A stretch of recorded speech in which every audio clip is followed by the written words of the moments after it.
Redbeard here. I just got back from Cotulla, Texas. That's below San Antonio. For those of y'all not familiar with Cotulla, it's beautiful this time of year. It's a place all the cool kids hang out. Anyway, I liked it so much I might go back. But I did make it home today, getting ready to burn in these rear legs on the cage. So what I got going on here, the center bar is about a quarter, maybe 3/8 of an inch back further than what I want. So my goal is to tack in the rear legs. I'm going to break the front mounting bolts loose, and I'm going to pull it forward on those fenders. Remember those fenders I built? The big waffles? That's what we call waffles. Anyway, I'm going to use those to pull the cage forward. What I'm going to do is once I pull it forward, I'll go in and tack the bar into the place I want it. At that point, I can tighten the bolts back up, do the final weld, lay in my last few pieces of tube. Look, guys, I know this is probably more excitement than you can handle. We got a special guest assistant for the weekend, all the way from Marshall, Arkansas. My father-in-law, pa-in-law, what are we going to call him? Crystal's dad has come up to visit. So here's Smitty. Look at that. I ain't here to help. I'm just here to watch the expert and learn something. He's supervising, man. But look at them fancy overalls. He's rocking them too. But anyway, guys, we got a brisket cooking. I'll show you how that's going. We're going to be down here all night. And what's Smitty ain't going to be? I'll be down here all night. I'm going to try to get the rest of this cage burned in while I'm cooking. And we're doing the final touches on the panels. We decided to re-clear coat them. The aerosol didn't give us the coverage we wanted, so we're going to try to get a little bit more in it. We're also going to sand down these runs. Not that anything I painted would have runs in it, but this one might have had some runs in it. We need them sanded down. I bought some more paint to touch it up. The goal is to be completely done with the roll cage this weekend, and we might even address that shifting issue. I don't know. I might just shoot it. It's hard to say. But we're gonna get somewhere with it. It'll either be broke for good or fixed. So we'll catch you on a bit. Have a good weekend. Hey guys, Redbeard here. We're getting ready to burn this in. As you can see, our structural ratchet straps are still in play. We've moved them a little bit. We did get the front bar, the rear feet are tacked in. We have pulled it forward and got it centered up like I wanted it. So now I'm going to start feeding in some beads here. I'm not going to do a full seal weld. I'll probably do a series of about 6-inch burns on each side to hold this down. We're going to have plenty of bead. Again, these are just supporting this. In all honesty, the structure of this cage is more than sufficient for what we're working with. So here we go, guys. We're going to do this. So, catch you in a bit. No, a lot of y'all are watching this and you're like, man, look at him go. Look how fast he welds. Nobody would believe it's a time lapse because I'm just that good. Anyway, we're burning it all in, doing our stitching. They're about 6 inches wide, each one here on the back. I did cut down some 3/16 strips to tie in the front. Hey guys, Redbeard here. Would you look at it? I mean, would you just look at it? All our temporary straps are gone. We're finally holding ourselves in place with my sketchy welding. But anyway, we got it lined up where we wanted it. I've got a couple I say tacks. We got about 6-inch burns on each side of the rear here. I got to duplicate it, do a little bit more work. But when it's all done, we got about 24 inches on the front and the rear to hold this tube in. I'm not doing a full seal weld. I don't see the point. But as promised, guys, we're doing a lot more here at Redbeard's Overthrown Junk. Redbeard's Custom Off-Road Creations and Critter Crematorium. Let's see what's going on at the smoker. Man, would you just look at it? I mean, we got a Cat 3516 muffler mounted on a, we'll just say mounted on a trailer. We got a 5-inch truck stack here with a louver on the top. We got a weir to control the tips between them. We still got some outriggers I need to cut off. But anyway, that's another day. Let's come around here and see what we got going on. Man, look at the hot box. We got the hand crank. We got the draft tubes underneath. Tell you what, I've even been known to simmer some sauce or burn some hot dogs up here on the top. We got a little hot plate we burn in up here. I would show you in here, but there's nothing going on in here. This is the hot side of the smoker. We got my louver up here. Look at that. Ooh. My tiller. But anyway, over here, we got the cool side. This is where the business happens. So, got the mule cleats for handles. I mean, we went all out.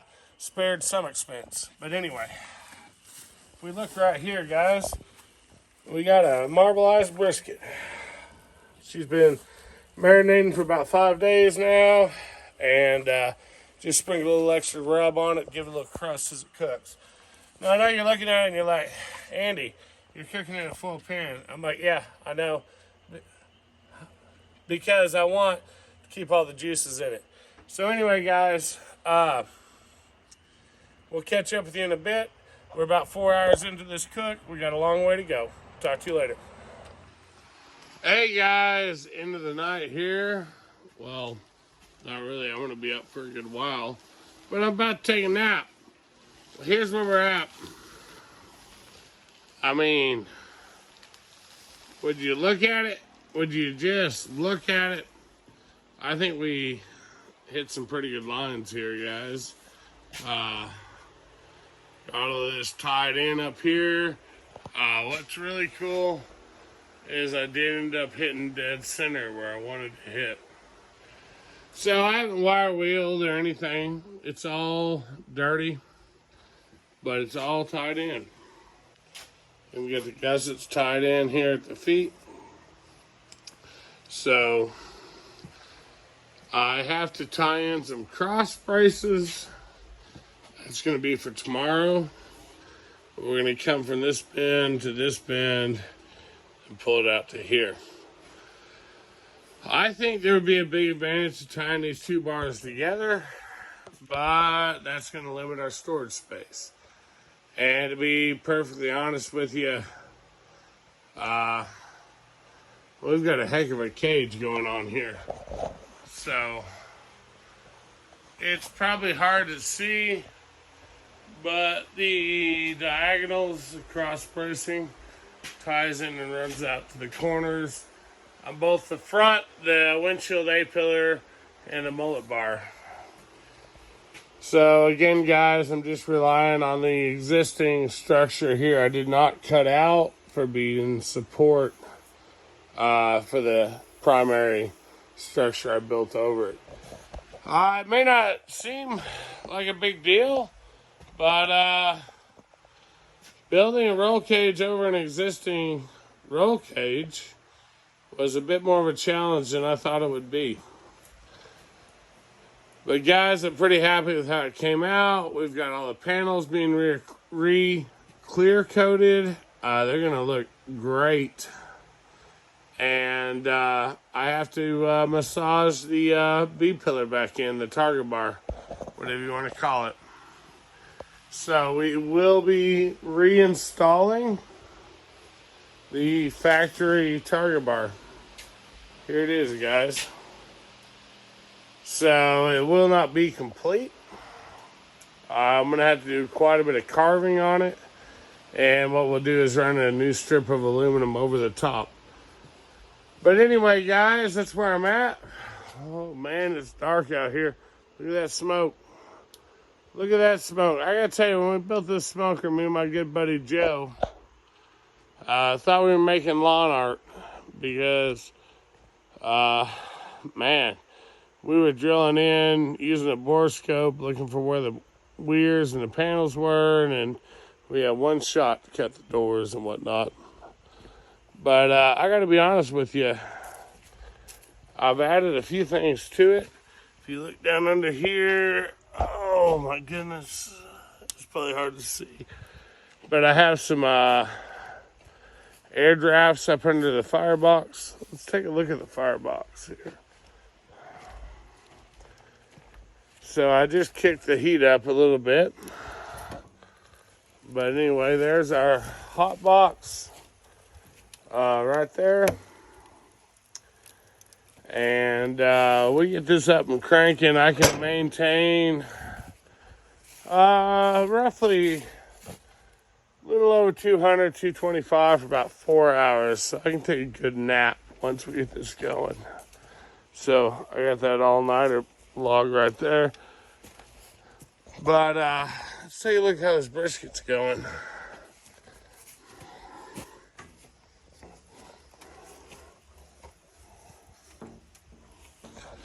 Probably should have brought a light out. But anyway, guys, got about 18, 19 pounds worth of brisket going on right there. And got about 9 pounds of New York strip going to go on in the morning. Going to tinder it up on low heat. And we'll slice it up and finish it on the campfire tomorrow night. We got storms rolling in about 11 o'clock in the morning, which is good. We've had quite a few wildfires and little spot fires flare up lately here around the house, so that'll be good to go. We'll have a good campfire tomorrow night. But anyway, guys, man, the takeaway from tonight is she's all tied in. I gotta tell you, it may not look like much, but I'm very pleased with where we're headed. So stay tuned, keep watching, like, share, subscribe. Tell your buddies to do the same. This stuff ain't gonna monetize itself, and well, I'll tell you what, with the markets like they are, this is my retirement plan. So give me a hand, guys, and we'll talk to you later.